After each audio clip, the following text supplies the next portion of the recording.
Hey Tim, hey everyone else, welcome back to For Running Shoes, this channel on which Tim, my friend, and I make videos about our running journey.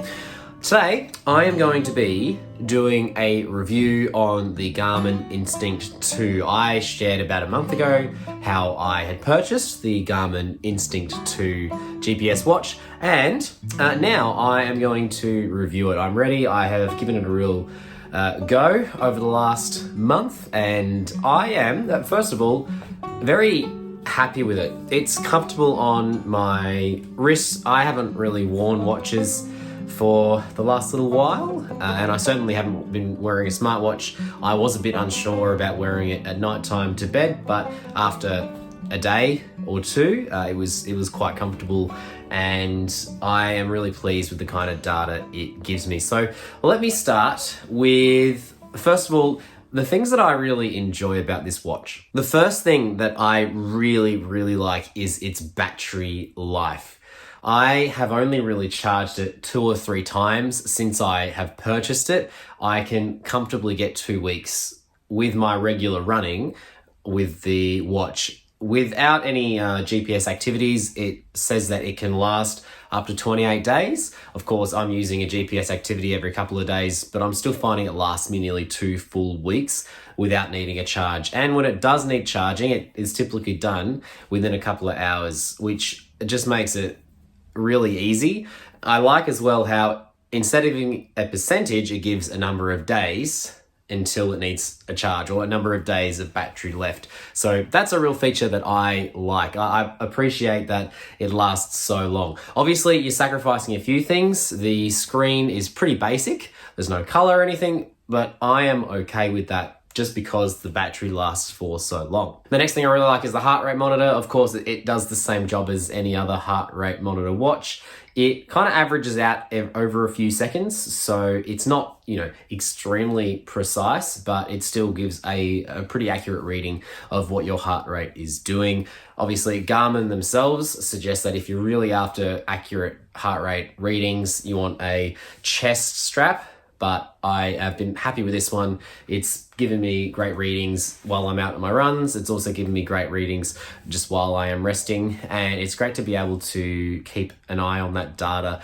This is the first time I've had a heart rate monitor, and I have really appreciated being able to just monitor the data that it's giving me. And that's allowed me to do things like assess the level of fatigue that my body is feeling. I notice that when I am especially sleep deprived, my resting heart rate is higher, and after a big run, it will take a while to go back to its regular resting rate. That allows me to, assess what activity my body is ready for the following day. That's not a specifically Garmin thing, that is, heart rate monitor stuff, because my heart beats, and any heart rate monitor is going to give you that information. There are a few more Garmin specific things that I really like, such as the just other information around exercise and such. So there is a few things that I really appreciate about it. Let me tell you about them now. I was preparing for a race recently. A couple of weeks ago, I was preparing for my 10-kilometer run in the Melbourne Marathon Festival, and I used the race predictor a little bit. It takes more time to be super accurate, and at that point I'd only been wearing it for kind of 3 weeks, so my actual race was quite a bit faster than my race predictor. But even since then, I've noticed that it's getting closer to what my race time was, and as I'm approaching running half marathons in the next couple of weeks, and then my first full marathon in about 6 weeks time, it's giving me something to kind of aim for and perhaps try and beat. I am curious to see that over the next few months, as it gathers more data on me, how accurate it's going to be. The other thing that I use quite regularly, just checking in, is my body battery. Now this is, it takes, how long you've been asleep for and how stressful your day's been to just kind of calculate like how much more your body can give. And I have been thinking about that just in managing my own workload and how much I can do, and ensuring that I'm prioritizing rest and lowering stress levels. So that's been good for my overall health.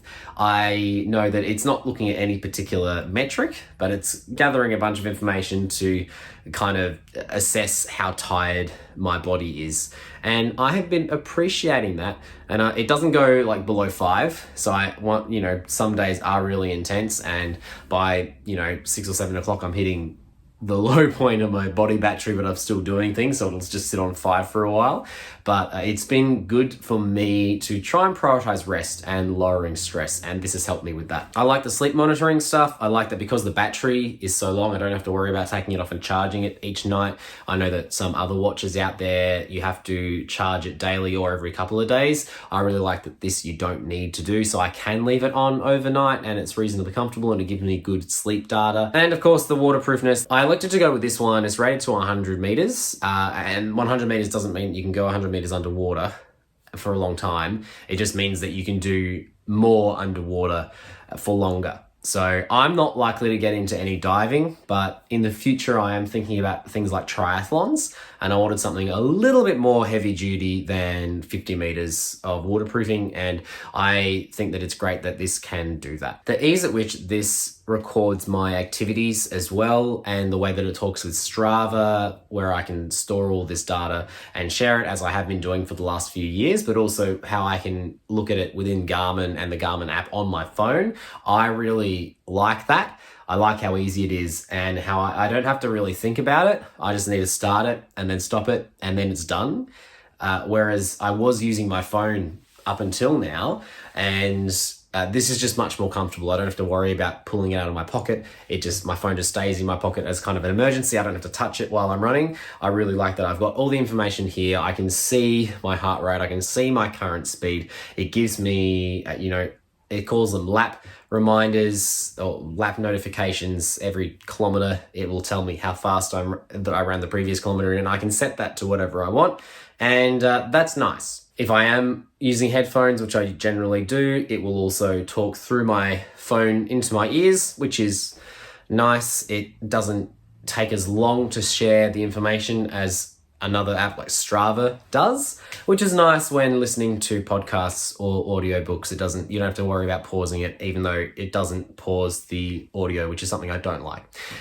Which leads me to the things that I'm not super happy with this watch about. And as I say, I'm really happy with this watch overall, where there are a couple of things which annoy me a little bit. And most of those things are to do with the Garmin app itself, and how its interface is just a little bit confusing sometimes, and isn't exactly how I would personally like it.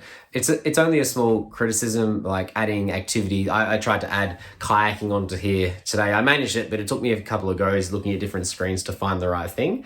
There is a lot of things that you can do with this, but it didn't come with great instructions, and I'm still a little bit confused about setting up a few specific things. That's probably just a user error, but it's not as user-friendly as I would have perhaps liked from the adding more specific things like specific workouts and just the ease of use of the app. It's still pretty user-friendly. Like, I was able to manage it quite easily myself. I consider myself to be fairly tech savvy, so I didn't have too many problems with that, but there are still a few things which I wish were just explained a little nicer on the app's side of things. The watch itself, the ease of use is pretty good. The temperature of the day, though, there is a temperature on it, which I'm not actually sure what data that's pulling that from. It's generally not quite what the temperature of the location I am in is, according to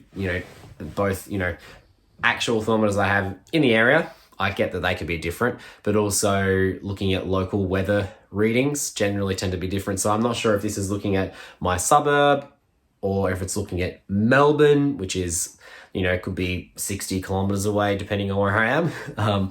I'm not sure about that, but it doesn't seem to be quite right. There was one last complaint that I had, and that was that when I first got the watch, all of the factory defaults were in Imperial, whereas in Australia, We don't use it because it's a garbage system of measurement. We use metric. So I had to change every single thing to metric, which, you know, not a huge problem, very avoidable, but I was just a little bit annoyed that a watch sold in Australia defaulted everything to miles. That's not the end of the world. I would recommend that if you're in a country that doesn't use imperial measurement because it's sensible, that you change that as soon as you open it up, because, you know, the first couple of runs I did, I hadn't worked out how to change the lap notifications, and so it was notifying me the time of every mile, and I've never thought about running in miles, so it was a bit confusing. So that is a really minor complaint, and really all of my complaints are pretty minor complaints.